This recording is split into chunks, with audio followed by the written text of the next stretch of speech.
This is Life Transformation Radio. Prepare to engage. Seatbelt activated. Download initiated. Your quantum journey of transformation begins in 3, 2, 1.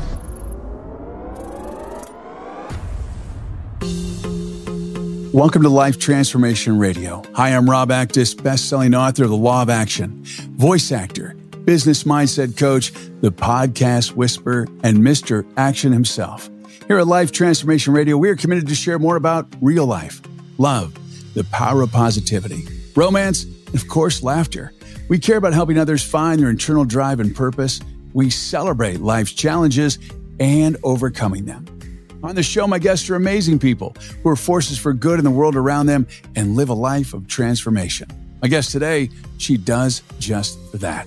Whitney Morph2Rise and I discuss how being present with our emotions and our breath can be a gateway to transforming our stuck energy patterns. So if you want to learn how to transform your energy, understand how psychedelics can act as a catalyst for the deepest, quickest breakthroughs, and know there is help, even during the most difficult times, this is the show for you.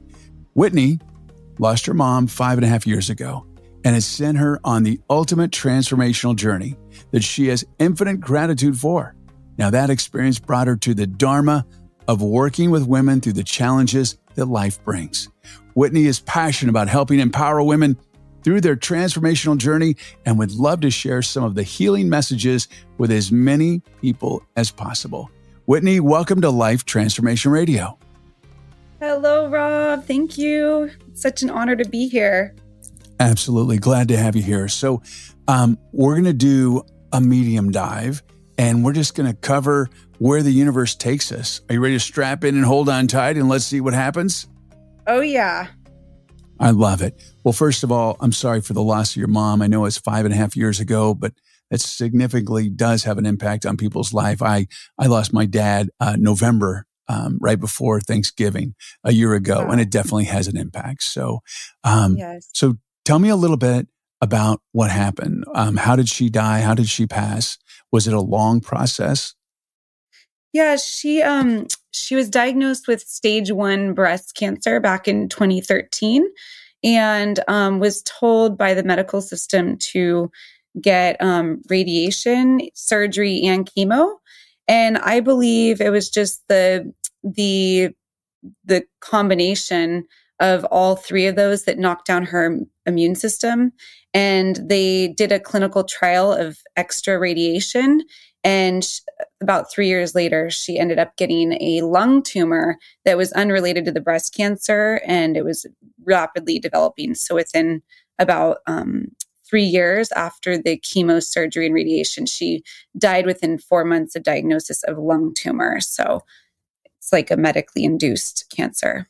Wow. I'm really sorry that you had to go through that. It's very traumatic to lose your mom.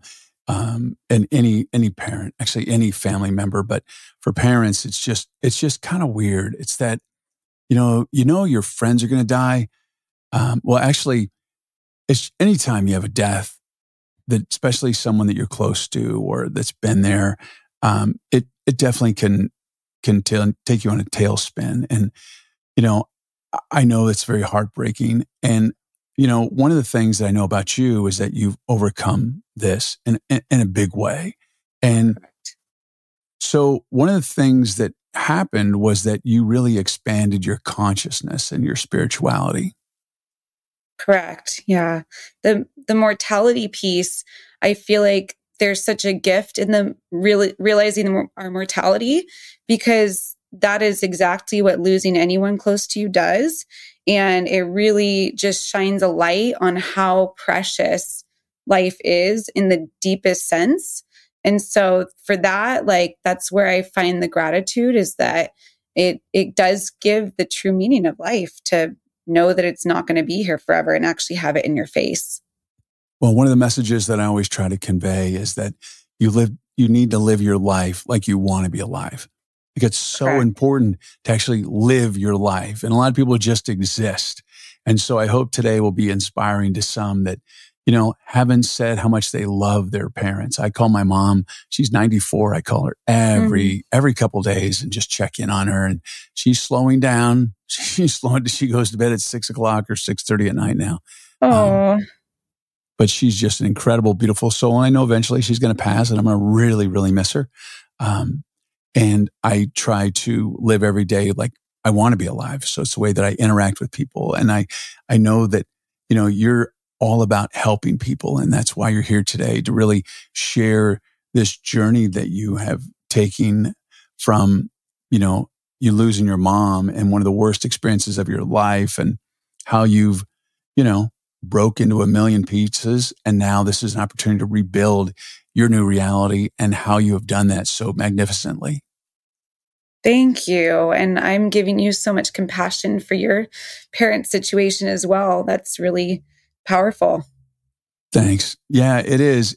You definitely, as you get older, you're like, oh man, my parents are going to die. And you never expect your parents to die. It's a rough thing, but we can all learn from this conversation, and that how important it is to really grieve for the loss of a parent, and then to rebuild and create a new reality of what life is like without them physically there, but they're there spiritually.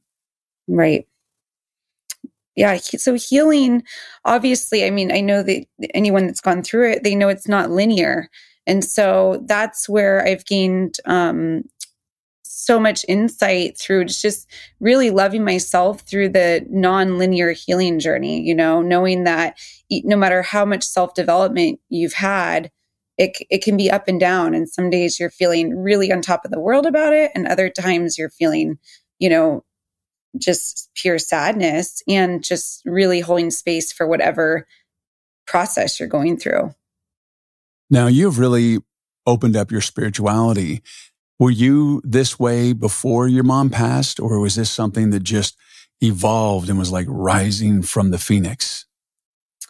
It's really serendipitous. I was not like this at all. I had a lot of kind of neurotic, like I was pretty rigid in my process of thinking. And I tended to manifest pretty unhappy relationships at the time. And it was about 6 months before she passed that I got invited to try DMT, the bufo, the frog medicine or toad medicine. And that opened my psyche in a whole new way. When my mom told me that she was passing, I got to share with her my experience of experiencing the DMT, where you go into a feeling of as if you're dying. And so I got to tell her that full release of my spirit really set me free and made me see that there's so much more than the physical. So that was the beginning of it. And after she passed was when I really dove into psychedelic therapy. And that really changed my world, especially with ayahuasca. Absolutely. So we've had a lot of conversations on this show about combo, and we've had conversations about ayahuasca and DMT and the psychedelics. And it's interesting because it's becoming more and more in the mainstream. They are talking more and more of legalizing. I guess it's now legalized in psychedelics are now legal in, I believe it's Oregon. I think it's Oregon or Seattle. But it's starting to have an impact, and it's really powerful. I've seen some incredible documentaries on the power of psychedelics and how that all works. Let's just have a conversation about that. So you're talking about DMT, which I know I saw a podcast with Joe Rogan. He does DMT often.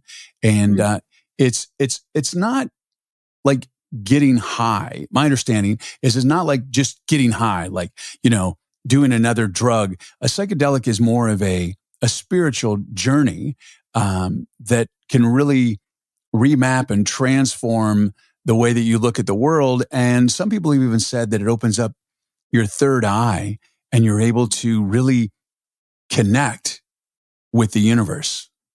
Yes, that's right. One of my favorite features of DMT is that it's quick and efficient. So it's only about a 10-minute journey.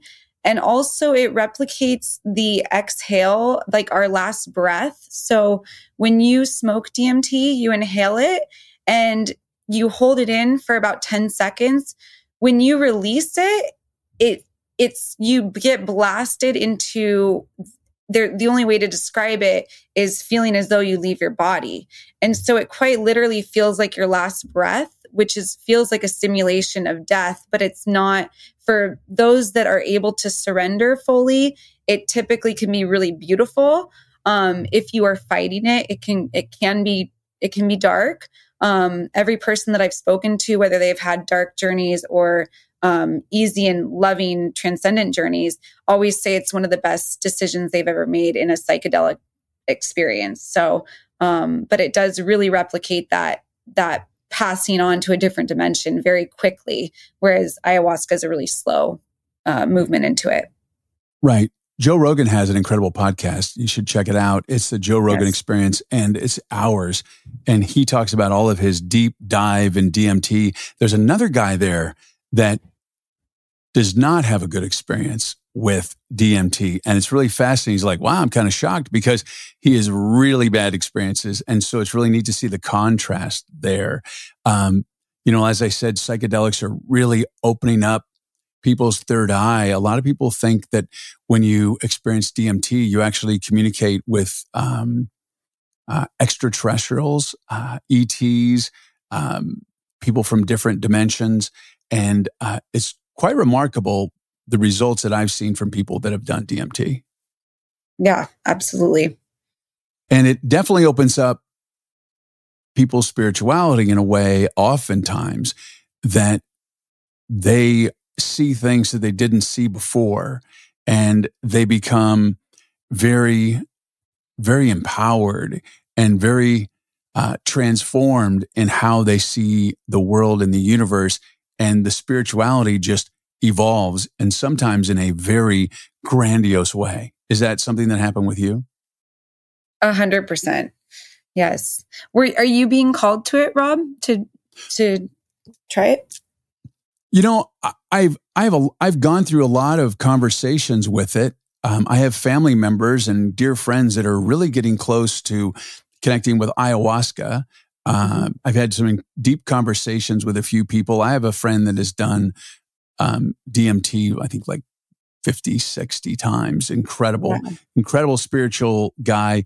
I also have a few friends that are shamans that have done it in Peru, that have done the 9-day course where they sit in front of a different monk every single day for 9 months and go through it.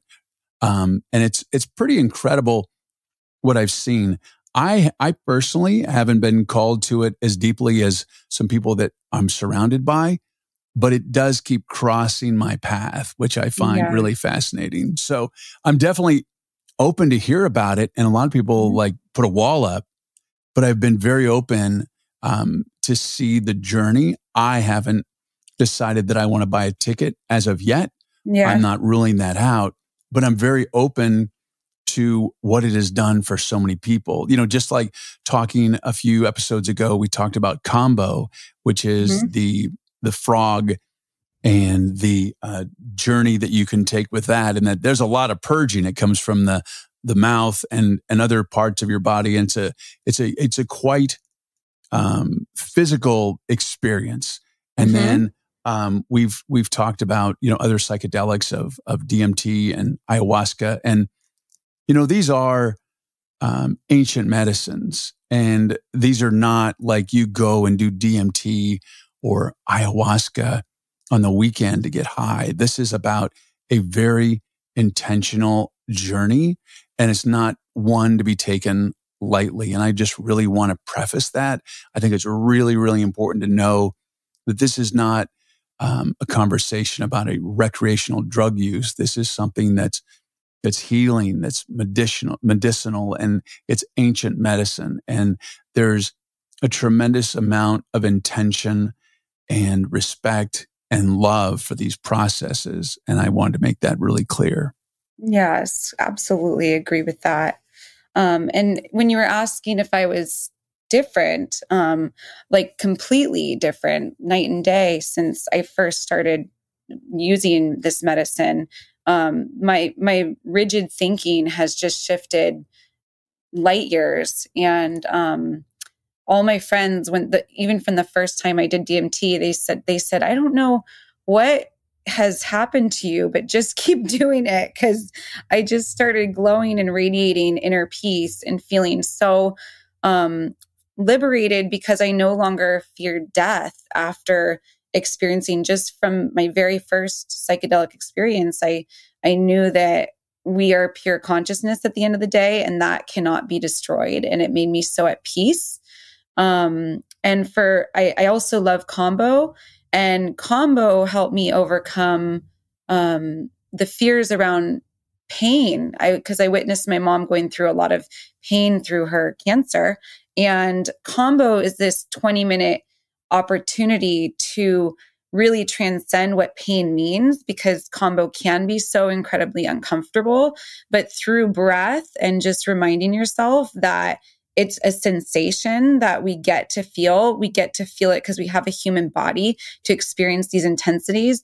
You actually have a really great opportunity to purge that energy and fear around discomfort. So both have played such different roles, but really valuable in healing for me. Yeah, I've seen some of my close friends that have gone through it, and the transformation with them has been remarkable. Like they're not the same people, and their life path has completely altered, completely changed. The inner strength and the power and the vision that they have is truly remarkable. I have a friend who has done ayahuasca and DMT a couple times, and even combo, and he's transformed into becoming an expert in cryptocurrency, speaking in front of the United Nations, architecting crypto for other world governments. And it's just amazing. And It's almost like he's getting downloads from a team of people behind him that he has working with him. Yes, I love that. But having peace is such a beautiful thing. And I'm glad that, having gone through the transformational journey of your mom passing and the trauma that was, and the fact that you have to mourn and really just pass through that pain, that you have found something that has transformed you in a way that you're adding value to the universe and to the world and to people around you. 100%. Yes. Now, you work with a lot of women specifically. I do. Is there some direct direction that you take them on, or where exactly is the calling for them to come find you? I mean, I think it's really one of my favorite discussions with women is where they're wanting transformation in their own life and what's not working for them. It's amazing how much of us at the end of the day, men or women, really have loops that we go through, revolving thoughts that aren't serving us, right? So my first teachings is really just about awareness and awareness without judgment. And even through that, when you start becoming really aware, then you start noticing when you're having judgments. And so through that, I teach to not even have judgments about the judgments of ourselves, right? No criticism, just complete absence of critiquing what's good, bad, right, or wrong in ourselves. And that's, to me, been such a huge life changer, because I have come from such a perfectionist background. And really, I hold a space for women that they always are just have so much deep appreciation for, because it's a whole new way of accessing their thoughts and their processes, and recognizing that there's never a benefit of beating ourselves up, and there's never a benefit of like dragging things out, right? And I allow, of course, women I want them to feel empowered by sharing the fullness of their story and expressing themselves. And if they're in a loop, I'm really good at, with love and compassion, kind of guiding them gently to get out of those loops, because the loops are what keep us stuck. Right. Absolutely. Absolutely. You know, one of the things that's really important is to be present with your emotions. And, you know, a lot of people, I was talking to someone yesterday and she suffers from massive anxiety and she's always worried about the future. And I worked with her a little bit, and it's so important for her to just be in the very present moment, because the future can change at a moment's notice and you don't even know that the future is going to change. And if you're worried about the future and not being in the present, it does cause tremendous, tremendous anxiety. And if you're really depressed, it means you're living in the past. So there's the most peaceful way you can live in this journey of life is to stay as present as possible. Whatever's happening is happening right now. Whatever's happened in the past, it's already happened in the past. And That's right. if you stay in the present, you really will alleviate the depression and anxiety that so many people experience. It's not easy, but it's simple, but it's well worth the effort to try and make that happen. Yes, I love that. And it's like you said, it's like worrying about all those bumps that we think we're going to hit is actually just so self-sabotaging and creates the chaos itself. If we can just be in every moment, knowing that, trusting the way that a newborn baby trusts that all their needs are going to get met when they're here. You know, it's that having that, knowing that it's all going to work out, even though when I say it's all going to work out, obviously that it doesn't mean it's all going to look perfect and turn out the way that we want it to look, but it's going to turn out the best in our learning that we signed up for in this life journey that can be very uncomfortable at times. But at the end of the day, we do come out so much stronger and more resilient, and it just builds on itself. Absolutely. One of the things that I love to do is breathing exercises. And I know we had have a conversation where you talk about breath work. Is that something you do, or is breath in a different capacity? I'm not a breathwork coach. I do guide the clients that I work with. In the beginning, we do grounding exercises, which vary. One of my favorites right now is a constricting your muscles and then releasing, contract and release with breath. And you breathe in and tighten individual body parts, like breathe in and squeeze your feet together, and then exhale and release them. And then you go through your legs. And it actually feels like a cellular orgasm. Like, it's so good. People don't realize how much tightness there is in us on every level. And it really is amazing that even 3 or 4 minutes of tightening each body part, it's so somatic, and it really takes us back into our body and consciousness and ties everything together. Really nice. I love that. I was thinking of a t-shirt yes, I'm smiling. I just had a cellular orgasm. Or have you had your cellular orgasm today? Oh, I love that. It's so great. So great. So great. You know, the one thing that people have a hard time doing is connecting with Mother Earth. So when you get stressed, you can take your shoes off and go walk barefoot in the grass. It's so empowering. People are so, I will say a lot of people are not connected to their bodies. Just to do that breathing and to feel your body, a lot of people just exist. Yes. And it's really important to be mindful of everything that you do. And it's changes the way you experience life, because life is so incredible and so beautiful. And a lot of people just walk around in these vessels and they're not connected. And it's really a beautiful thing to connect. Yeah.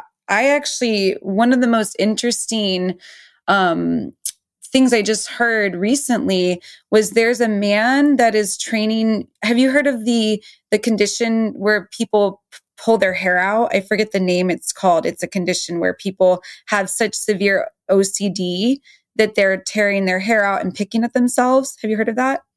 I have heard of it. I don't know what the name is, but yes, it's Right. terrible. It's terrible. It's Right. absolutely terrible. Yes. So the therapy that he's found is extremely successful for this is the contract and release breathing techniques, because what they found is that behavior where they're needing to pull something out actually gets alleviated when they contract and then release instead of taking out on different part, like pulling out hair. They get all the alleviation from the contract and release. And I thought that was really a profound insight that that's how powerful it can be, that our bodies really do want to have their muscles contracted and then released. It's like this release that we're all craving. I love it. One of the things I always end my other podcast, Living the Law of Action show, is take time out to breathe. That's really important. A lot of people don't even think about it. It's so relaxing. If you're sitting there and you're stressed, just stop. Yes. Just breathe. Just like deep breath, and do what Whitney said with contracting and contrasting your feet and your legs and your arms. And it's so important to connect. Even when you meet people, to connect. Just when you see someone that you haven't seen in a while, or even a family member or a significant other, take a moment and just connect with them. If it's a intimate partner, put your forehead to them and just breathe in and feel the connection. We are incredible human beings that are supported by this incredible universe. And we're all about connection. And there's a lot of disconnection in the world today. And it's just really important to take time out to breathe and to connect with others, because that's all we have. Yes, I love that. Thank you. Absolutely. Whitney, I just want to thank you for being here today. You are such a beautiful soul. I'm so glad that we crossed paths. And I really think that you're just going to transform the world in your spirituality and how you are in this universe. Thank you so much, Rob. I really appreciate that. And thank you so much for your support and taking the time out of your busy and precious day to listen to Life Transformation Radio. We so appreciate it.